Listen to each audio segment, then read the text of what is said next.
Hey everybody, so today I wanted to come on here and talk a little bit about why I decided to do a bikini competition in the first place. I get asked that all the time, like what was your motivation to do it? Why did you actually decide to go through with it? Why did you stick to it?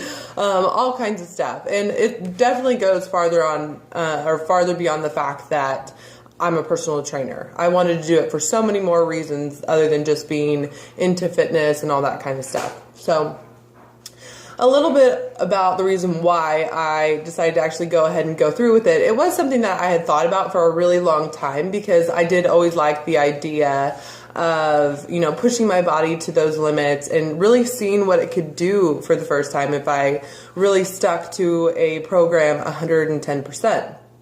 I've always worked out, been athletic all my life. After I had my daughter, I worked out my entire pregnancy up until about 3 days before I had my daughter. Then, of course, I took about 5 to 6 weeks off out of the gym.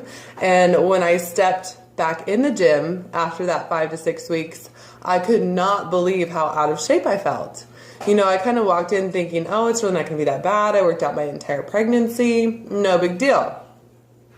Well, I definitely was in for a rude awakening, and obviously my body had changed quite a bit, and especially in the midsection. I've always had a fairly flat stomach, and to have to work to get that back to somewhere where I was comfortable with was actually kind of difficult, and it was, kind of not necessarily depressing, but it was hard to kind of come to terms with.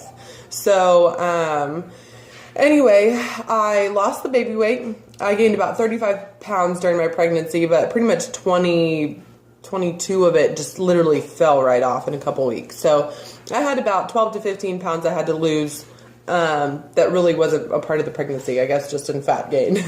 So, which isn't that much weight, but I think any form of weight, whether if you want to lose 5 pounds, 10 pounds, whatever, it is really hard to lose it and then also maintain it. So I did lose the weight, and then the holidays came around.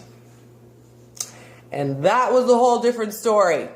I was like sugar cooking it up. I was just like out of control. I literally think I had some sort of sugar addiction because it was hard. I wanted to eat sweets all the time, and I was like working out really hard, but my body just wasn't responding because of the bad diet that I was doing.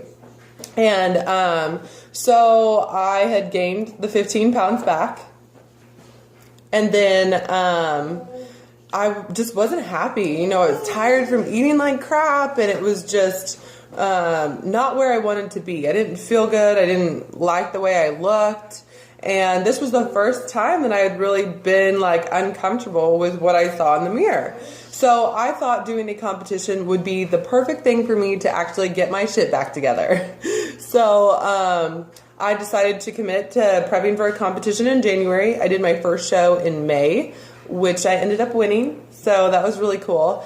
And, a competition is not for everybody because, it's a lot of hard work, takes a lot of time and dedication.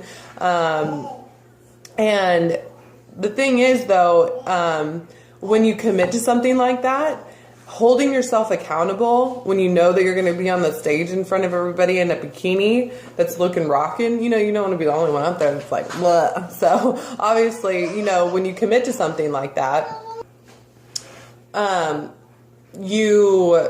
it's a lot easier to hold yourself accountable because accountability is huge, and I wasn't really realizing all the things that I was doing, like snacking and all that kind of stuff. And it really does add up. And I was doing macros based diet at the time, and it really made me really aware of what was actually going on, when it comes to my diet. So holding myself accountable and actually reaching that goal was amazing. And I would do it all over again. I mean, it was the best thing ever. It completely changed my way of thinking, my life. And once I got to the competition, I didn't even care about everybody else.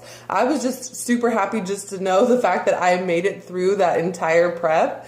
I was just happy to be there. And I was just happy with the package that I brought to the stage for the first time. It was awesome. So that's kind of a little bit how I decided to get into a bikini competition. And this next year, I'm going to be working towards getting my pro card.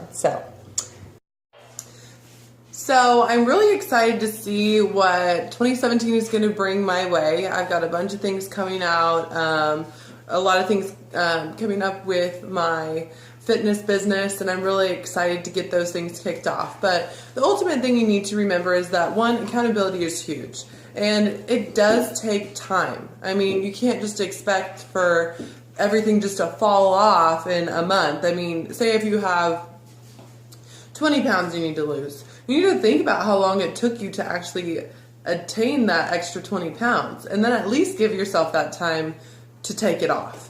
And you need to realize that in order to have success with health and fitness, you need to make it a part of your lifestyle and really enjoy the process. Find fun ways to do it, as well as, include others and whatnot. So always just make sure you're working really hard towards those goals, and don't be afraid to set goals that are pretty big and kind of scare you a little bit, because honestly, I'm not gonna lie, doing a bikini competition scared the hell out of me. But in the end, I'm really glad that I actually ended up doing it, and that goal that scared me turned out to be one of the best ones I've actually accomplished. So just going into 2017 with open eyes, setting some goals, and go ahead and get out there and start crushing them.